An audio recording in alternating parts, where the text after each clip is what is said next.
Hey everyone, how's it going? In this video we're taking a look at the Moonveil Katana, which I have equipped here. I have this upgraded to plus 10, which is max level for this weapon, so we'll look at it from that perspective. However, I'll also be doing a general overview of the weapon as well. So starting off, we'll talk about the location and where you can find this weapon, and then we'll get into some more detailed stuff, looking at the stats, comparing the base level version to the upgraded max level version, and then look at the attacks and the moveset, as well as the skill that it comes with, Transient Moonlight.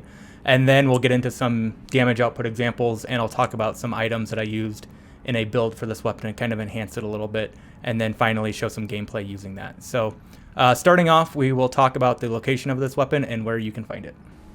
Okay, so if you want to grab this weapon, if you don't have it yet, it's pretty straightforward to get, so I'm not going to go into too much detail, but it is found in the Caelid region. We are currently outside the Gael Tunnel where the weapon's located. So on the map, this is where you're going to want to go. And then once you're up here, you're going to find this cave. Make your way through the cave, and there's going to be a magma wyrm boss at the end. Once you defeat the magma wyrm boss, you will get the Moonveil Katana as the reward. Looking at the stats and information for this weapon, I have the base level version on the left and the plus 10 version on the right. So starting off, we can see that this is classified as a katana, and then moving down to the attack power, it gets both physical and magic attack. However, it also has on top of that blood loss buildup as well under the passive effects down at the bottom. So starting off at the base level, you get 73 physical attack power and 87 magic. Once upgraded to plus 10, that's increased to 178 physical and 213 magic. For the attributes, this is primarily an intelligence and dexterity based weapon. So for the required attributes, you need 23 intelligence, 18 dexterity, and 12 strength to use it. And then the scaling on those attributes, it starts out with a C for intelligence, a D for dexterity, and an E for strength. However, once upgraded to plus 10, you do get a pretty nice little increase here with a B scale for both intelligence and dexterity, and then strength remains at an E. So if you look at my stats on the far right, I have my character currently built out pretty well for this weapon. I have 65 in both intelligence and dexterity, and then 20 strength. And then that, using those stats, you can see under the attack power, that's giving me an additional 142 damage on physical and 201 for magic. So now if we move to the weapon skill, it's called Transient Moonlight, and you can see the description for that here. So this has two different inputs to it, and we'll show a demonstration of that in the next part of the video, but you can either do a strong or a regular attack, and depending on which one you do, it'll have kind of a different attack. So as mentioned, we'll show a demonstration of that here next. Now looking at the move set for the weapon, we'll go through both single-handed and two-handed. Starting off in single-handed mode, we'll do a regular attack combo, a heavy attack combo, a charged heavy attack, a rolling regular attack,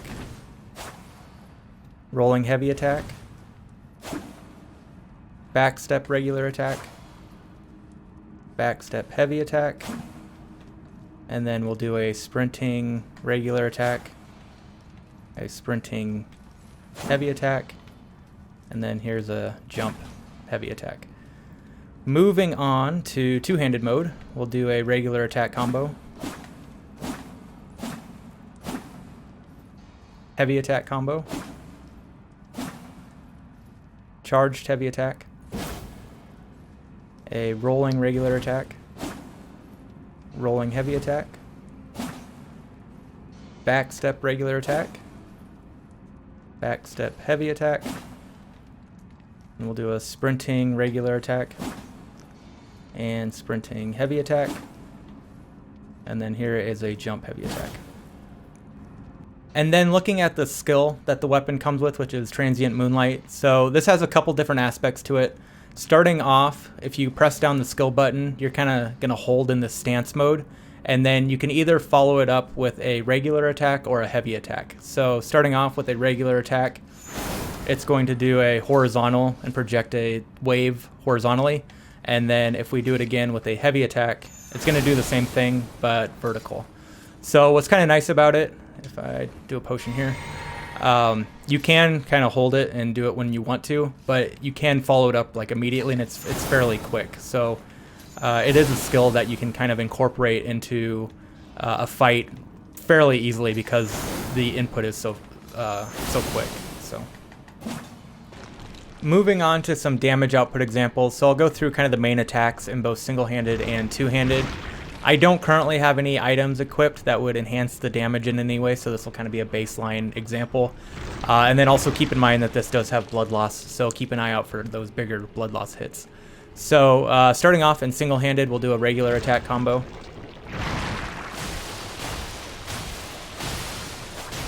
So that was 40-80. Then we'll do a heavy attack combo. So 1004. Charged heavy attack. 687. And a jump heavy attack. So that's 528. Switching to two-handed, we'll do a regular attack combo. So that was 4168. Heavy attack combo. 1064. A charged heavy attack. 719. And a jump heavy attack. 558. Finally, looking at the skill, so we'll do both inputs. We'll do a regular attack. So that's 916, and then the heavy attack version, 1027. For some items and equipment that I'm using in my build to help enhance this weapon a little bit, starting off, I am using, for my Wondrous Physic, the Magic Shroud and Cracked Tier, which will boost magic attack damage. And then I'm also using the Cerulean Hidden Tier, which will, for a little bit, eliminate any FP consumption for the skill, so I can kind of spam it a little bit. And then moving on to the equipment, so I have equipped the White Mask, which, if we look at the description of this, it will raise attack power when there is blood loss, so that's taking advantage of the blood loss aspect of the weapon. And then for my talismans, I'm using Shard of Alexander, which will boost the attack of that skill. And then the Magic Scorpion Charm, which will raise the magic attack damage, but it does lower damage negation. Lord of Blood's Exaltation, kind of similar to the mask. This will also increase attack power when blood loss is in the vicinity. And then finally, the Ritual Sword Talisman, which raises attack power when you're at full health. So, with all this equipped, I'll drink the Wondrous Physic here real quick, and then we'll do a two-handed regular attack again. So that was increased to 50, about 5,000, and then we'll do the heavy attack. So that was increased to 1880, jump attack 986, and a charged heavy attack 1271. And then to show the impact of this build on the skill Transient Moonlight, we've moved over to this guy. So I have unequipped everything, so now we're kind of back to base level. So I'll do a Moonlight attack with the heavy. So that's 2604. And then with everything re-equipped, I will drink my Wondrous Physic here real quick, and then do another heavy attack. So now that's up to 4428.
All right, so that was a look at the Moonveil Katana upgraded to +10, which is max level for this weapon.